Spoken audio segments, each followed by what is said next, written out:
안녕하세요. 해성한 고태일입니다. 오늘 리뷰해볼 영화는 콘크리트 유토피아입니다. 스포일러 있습니다. 주의 부탁드릴게요. 자, 여름시장 4개의 영화가 모두 개봉을 했습니다. 밀수, 비공시작전, 더문, 그리고 콘크리트 유토피아까지. 여러분들은 어떤 영화가 재밌었나요? 커뮤니티에 투표 올려놓을 테니까요. 많이들 투표해 주시고요. 그리고 4편 모두 리뷰를 했으니 재밌게 봐주시고요. 두세 번 꼭 봐주세요. 그리고 다음 주는 보호자 그리고 오펜하이머 리뷰 진행해 보도록 하겠습니다. 그리고 하나 더. 이번엔 제작사나 마케팅사에 하나 제보하려고 하는데요. 제가 콘크리트 유토피아를 보러 롯데시네마를 갔어요. 그런데 영화 시작 전에 콘크리트 유토피아 광고가 나오더라고요. 내용이 영화 관람하시고 콘크리트 유토피아도 많이 기대해 주세요 라는 배우의 짧은 인터뷰였습니다. 이런 경우가 종종 있거든요. 이거 되게 이상한 거잖아요. 다른 영화 관객들한테 영화 보고 또 영화를 봐달라는 홍보 영상일 텐데 자신들의 영화를 관람하러 온 사람들한테 영화 홍보를 한다? 이거 뭐 영화관의 서비스인가요? 이게 모든 비용이 나가기 마련일 텐데 한번 체크해 보시는 게 어떨지 제보 하나 드립니다. 자, 콘크리트 유토피아 저는 어떻게 봤냐면요.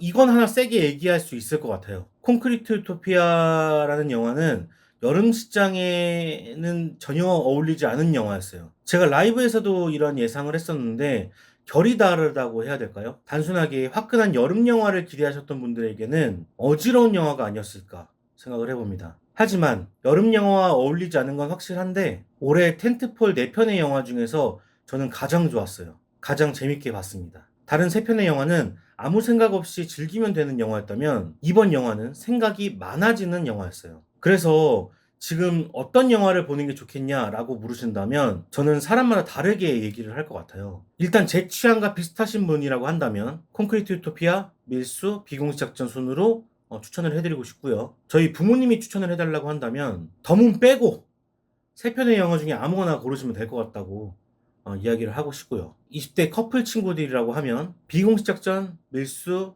콘크리트 유토피아, 더문순으로 이야기를 할 것 같아요. 마지막으로 10대 청소년들이라고 한다면 내 편 아무거나 보라고 하고 싶어요. 일단 영화를 좀 많이 봐달라고 얘기를 하고 싶어요. 그리고 공교롭게도 수요일이었나요? 화요일이었나요? 넷플릭스에서 좀비버스라는 예능이 공개되었습니다. 총 8편으로 이루어져 있는 좀비 예능인데 콘크리트 유토피아와 많이 겹쳐 보이더라고요. 장르는 다르지만. 그래서 콘크리트 유토피아 보시고 입가심 느낌으로 좀비버스까지 같이 보면 올 여름 포스트 아포칼립스 세계로 젖어들지 않을까 생각이 듭니다.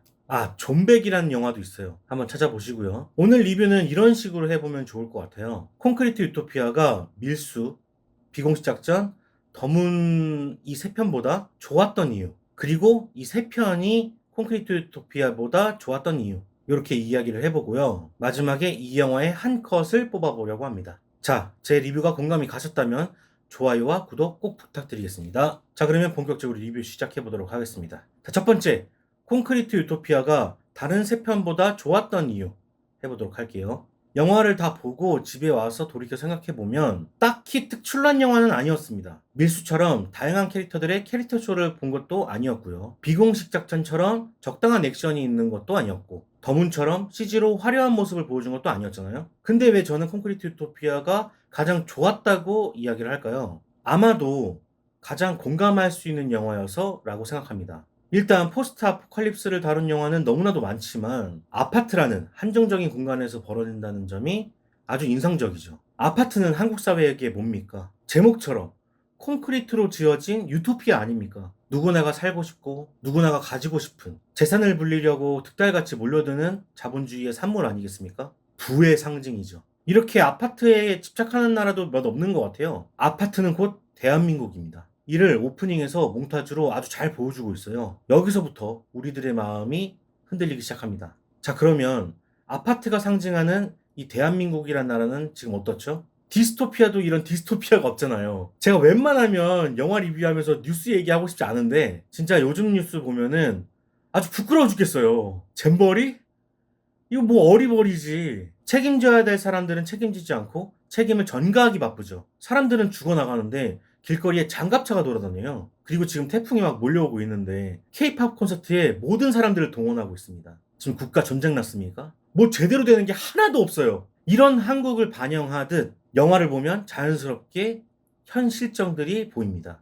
우리는 그것에 공감하게 되는 거죠. 영화는 끊임없이 질문을 합니다. 외부인에게 문을 열어줄 것이냐? 외부인을 내쫓을 것이냐? 마트 주인을 내쫓으면서 마트를 털 것이냐? 외부인을 돕는 사람을 고발할 것이냐? 아니면 대표의 비밀을 고발할 것이냐? 아파트에는 계속 머물 것이냐? 아니면 밖으로 나갈 것이냐? 우리는 김영탁에 이입했다가도 김민성에게 이입됐고 명화에게 동화되기도 합니다. 인간의 본성과 이기적인 마음, 다른 사람을 돕고 싶은 마음이 복합적으로 작용하죠. 우리의 양심을 끊임없이 건드립니다. 영화에서는 이것이 평범한 사람들의 마음이라고 말합니다. 그래서 이 평범한 우리들은 이 감정에 공감하게 되는 거죠. 어떤 댓글에는 자기 자신을 돌아보게 한다. 내 모습이 보여 구역질이 난다. 이렇게 달아놓으셨더라고요. 영화를 제대로 느끼신 분들이 많다는 거죠. 이런 거시적 관점에서만 공감이 가는 것이 아니라 작은 디테일에도 공감이 가는 것 투성이더라고요.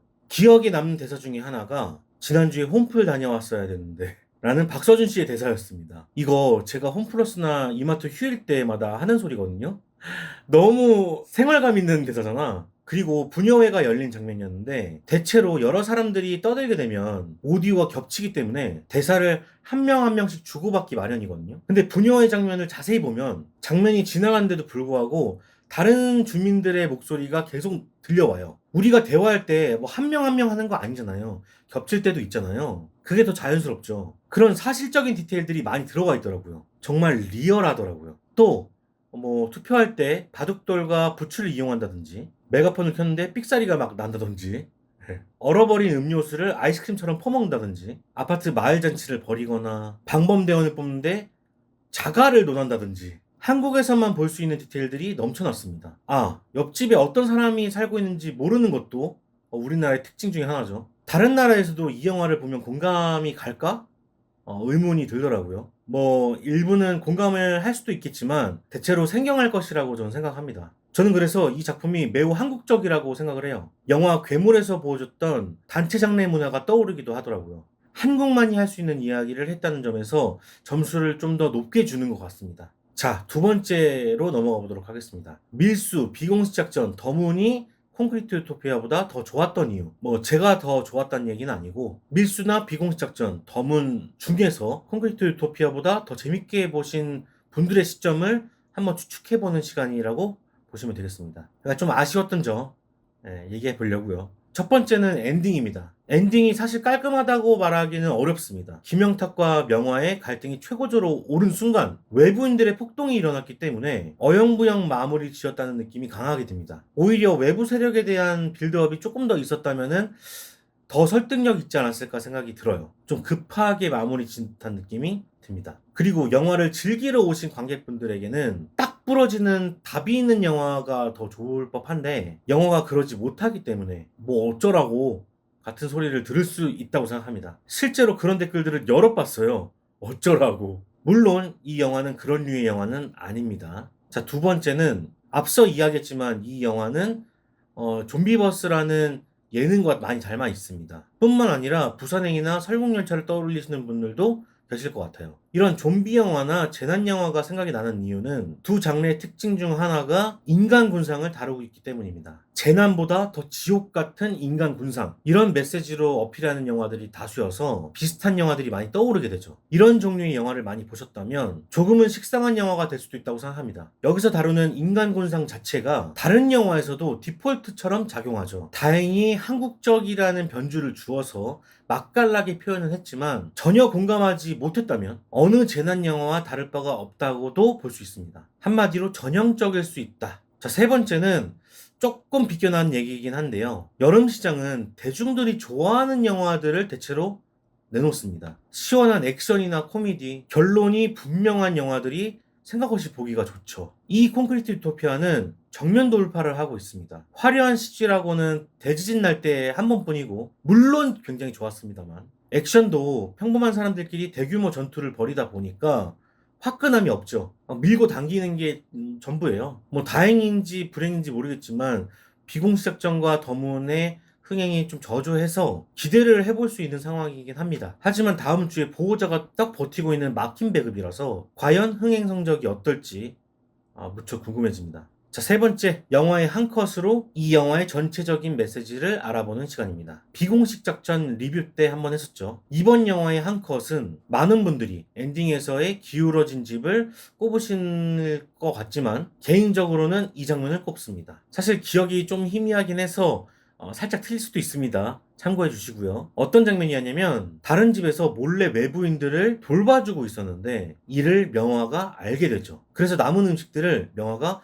가져다 주게 됩니다. 근데 그 장면을 본 김영탁이 그 집에 들어가서 외부인들을 찾아내죠. 명화는 그 사실로 인해 많이 힘들어합니다. 이때 김민성이 이런 대사를 뱉습니다. 죄책감이나 자부심 둘 다 가질 필요 없어. 넌 당연한 일을 한 것뿐이야. 이런 식의 대사였거든요. 이 영화는 평범한 사람들의 본능을 선과 악으로 구분짓지 않습니다. 김영탁은 외부인이었지만 아파트를 위해서 헌신하고 독재했죠. 명화는 그를 고발했지만 유토피아를 망가뜨렸습니다. 어떤 선택이든 우리와 같은 평범한 사람들이 할 수 있는 선택이고 그것은 누구에게나 당연할 수 있다 라고 위로를 하는 듯한 대사였죠. 저는 진짜 확 와닿더라고요. 죄책감이나 자부심을 느낄 필요 없다. 뭐 한편으로 이런 생각도 합니다. 위로는 되는데 그렇게 자유해버리고 끝나면 끝일까?